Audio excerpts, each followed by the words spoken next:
rajim. Bismillahirrahmanirrahim. Syahrul Ramadan alladzi unzila fihi al-Qur'anu hudan lin-nasi wa bayyinatin minal huda wal furqan. Assalamualaikum warahmatullahi wabarakatuh. Marhaban ya Ramadan.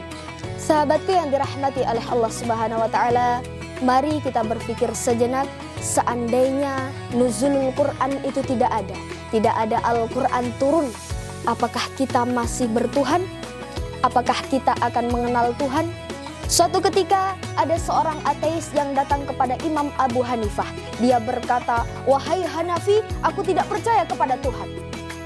Kata Imam Abu Hanifah, "Pandanglah engkau di tengah laut itu. Ya, apakah engkau melihat bahtera kapal yang dengan isinya yang begitu besar? Ya, kapal itu akan pergi ke beberapa pulau membawa sayur mayur, membawa penumpang, membawa hewan. Lalu setelah kapal itu sampai, dia akan kembali kepada pulau asalnya. Ya, apakah mungkin kapal yang begitu besarnya datang dan kembali tanpa adanya seorang nahkoda?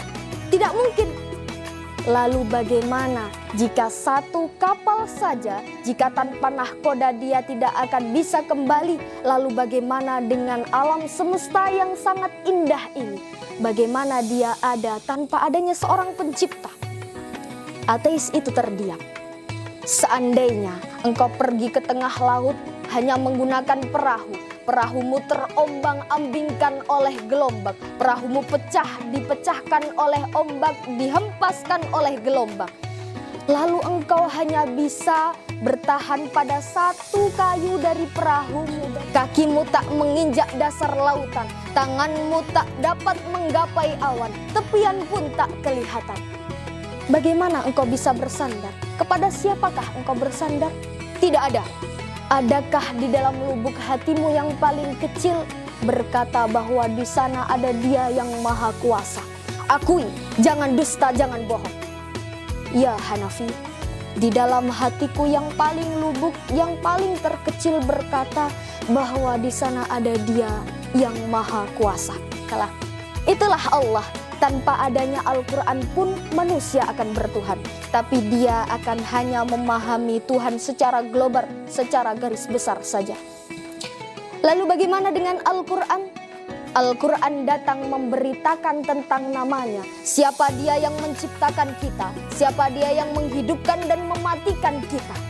Dialah Allah, Allah namanya. Idza dhaqat 'alaika ad-dunya faqul ya Allah. Jika duniamu terasa sempit, maka katakanlah ya Allah. Karena Allah mengatakan, "Ud'uni astajib lakum." Mintalah kepadaku, maka akan kukabulkan segala permohonanmu. Adakah Tuhan selain Allah Subhanahu wa ta'ala? La ilaha illallah. Dia Esa Tunggal tak berbilang. Jika kita memejamkan mata kita, lalu nampak berbagai macam bayangan, maka terbesit, terlintas di pikiran kita, terbesit di hati kita, maka Allah tidak seperti itu. Karena Allah, Qul huwallahu ahad. Allah itu Esa Tunggal tak berbirang. Allahus Samad. Hanya kepada Allah lah kamu meminta, tidak kepada yang lain. Lam yalid, dia tidak beranak. Walam yulad, dan dia tidak diperanakkan. Walam yakullahu kufuwan ahad. Tak ada satupun yang setara, yang selevel dengan Allah Subhanahu wa ta'ala. Baik daripada suaranya, bentuknya, ataupun apapun itu. Laisat kamitslihi syai'un. Tidak ada yang setara, tidak ada yang sama, tidak ada yang sebanding, tidak ada yang selevel dengan Allah Subhanahu wa ta'ala. Maka datanglah Nabi Muhammad SAW kepada akal yang sejengkal, tak dapat mengukur dalamnya lautan. Kita punya mata bisa melihat, tapi penglihatan kita terbatas pada dinding. Kita bisa mendengar, tapi pendengaran kita terbatas pada jarak. Begitulah akal manusia. perlu ribuan tahun untuk merenung, maka yang dapat menjelaskan itu hanyalah wahyu dan orang yang dipilih untuk menerima risalah itu.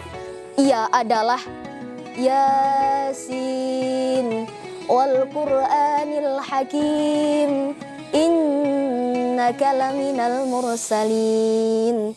Engkau adalah Rasul, penutup para nabi yang membawa risalah dari Allah Subhanahu wa ta'ala. Mari kita mengenal Allah dengan membaca Al-Quran.